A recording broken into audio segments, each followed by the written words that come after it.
All right, so basically, just to cover the fact that we had a massive lack of ideas about today's sim, Adam picked a wide range of topics that we're gonna simply discuss and react to today, of what we are expecting for this year, and things which gonna happen or may happen.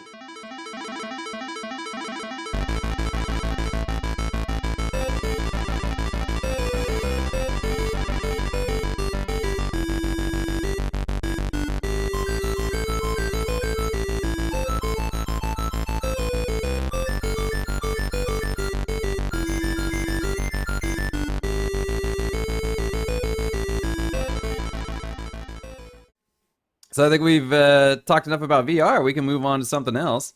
So let's talk about game streaming. So game streaming is another thing that's been talked about quite a bit. We have things like Game Pass right now, but XCloud, Nvidia, was it GeForce Now, Stadia, Amazon Luna. Do you think we're going to see any of these things really coming into fruition this year, or do you think it's going to be more talk? I mean, we do have some of them. Stadia's out.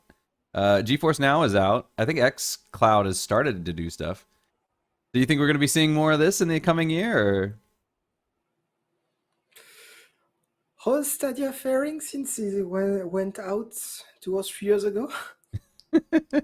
Well, I mean, but how much of that is the technology not being very good, and how much of that is Google just having no clue what they're doing? Yeah, maybe. Honestly, I don't see the point. I really don't see the point because why? No. But you tell me. But for me, I have tried. This was not Stadia. Honestly, I don't remember the name.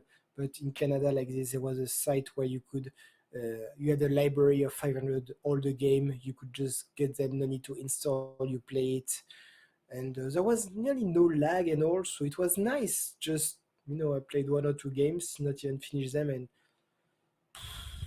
no, it wasn't interesting for me because I play.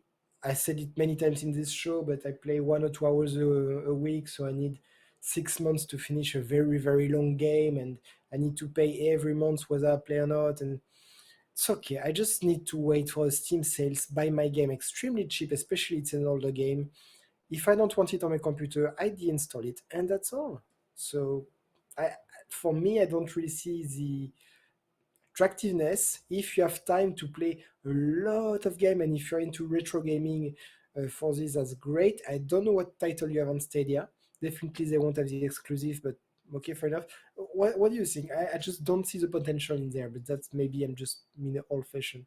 Well, I mean, for somebody like you, I don't think it makes sense because, as you say, you don't have that much time to play. But I think the idea is that, for example, right now, if you're trying to get a good graphics card, it's almost impossible. It's really hard to find them, and it's just going to get more difficult as things like NTFs and I keep calling them NTFs, NFTs, and cryptocurrency get more ubiquitous or common.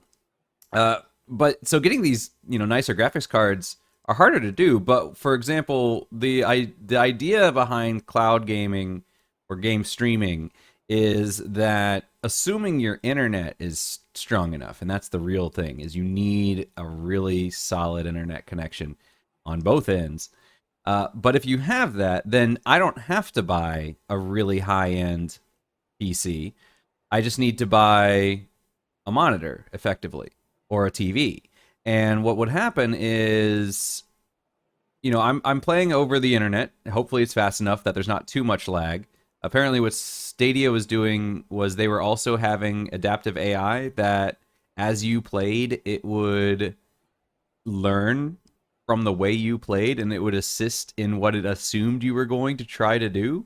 So, for example, if you were playing a multiplayer game and it knows that you and yeah, so it's supposed to kind of like, so that way it's supposed to reduce lag. From what I heard, it's really wonky early on, but the longer you play, the better it gets. But the idea is that I don't have to buy a really nice graphics card. I can really just have a monitor and maybe a dongle, and that's it. And then when and then that's the thing is, like, so for example, for you, like, you only play you only have so much time to play, maybe 2 hours a week or so. which means that if you buy a really expensive, nice PC, most of the time it's not being used for gaming, or it's just not being used at all. Uh, you know, or at least not for gaming. Whereas with streaming, when you're not playing, somebody else can be using that PC. So then you can get these big companies like Google or Microsoft or Amazon, and they can just have these huge farms of these PCs. They can just buy up tons and tons and tons of these graphics cards, or all the things they need for these really nice rigs, and then they're getting the most out of it because it's constantly in use, because as soon as you stop using it, somebody else picks it up and starts is using it. And so because of that, it can kind of, in theory, it could reduce the cost, because it's getting used basically 24 hours a day by somebody. So it can be, if you have, if everybody's playing 2 hours a day, you're basically sharing the cost of a PC over 12 people. So you're, in theory, should be paying around 1/12 the price. I mean, you're obviously going to be paying more because you're going to be paying, they need to make a profit. They can't just, make up the cost of the PC.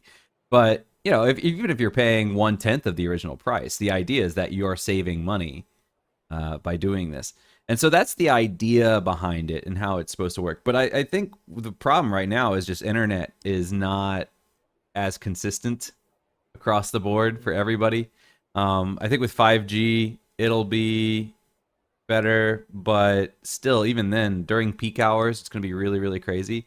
And I think the other problem is similar to what we've seen with Final Fantasy 14, where when the new expansion released, there were queue times of thousands of people. I would log on, and it's like, okay, you're in your number 4,335, and I'm just like, oh man, and I'm waiting 2 hours to log in, and it's still not logging in.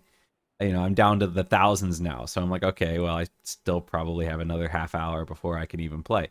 So, you know, there's the idea that if you have too many people logged in at peak hours, then and you always get a position in the queue, or but then at times do they have just machines sitting around doing nothing?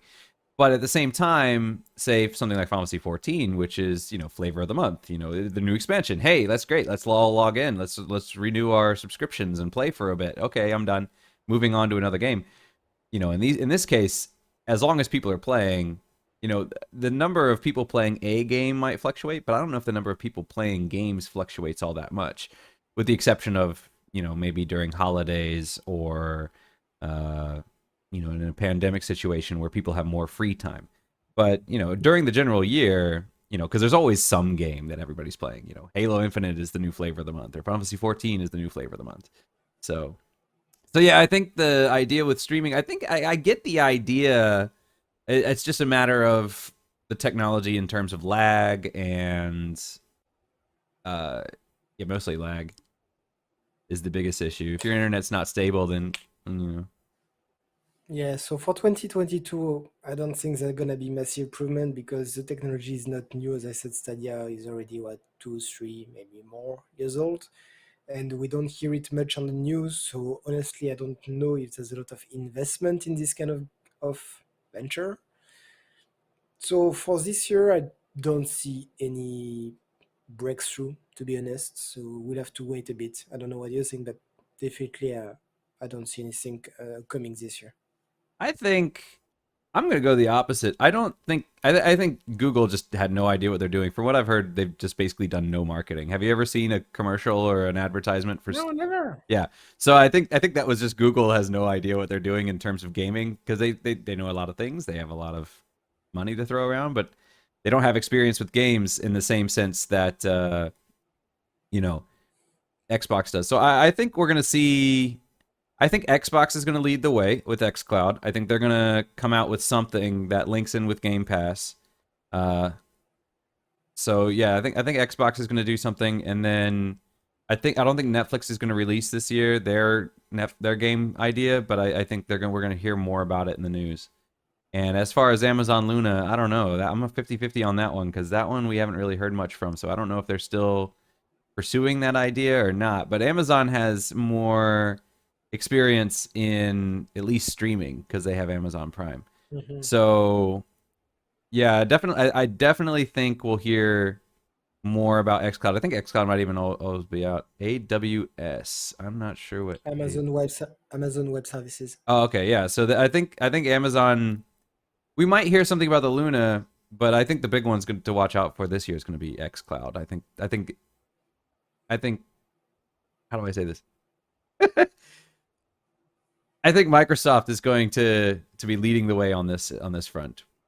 I think about that. So I was gonna move on to talk about these kind of live service games or these kind of things like what subscription game things. But Korean wants us to talk about NFTs.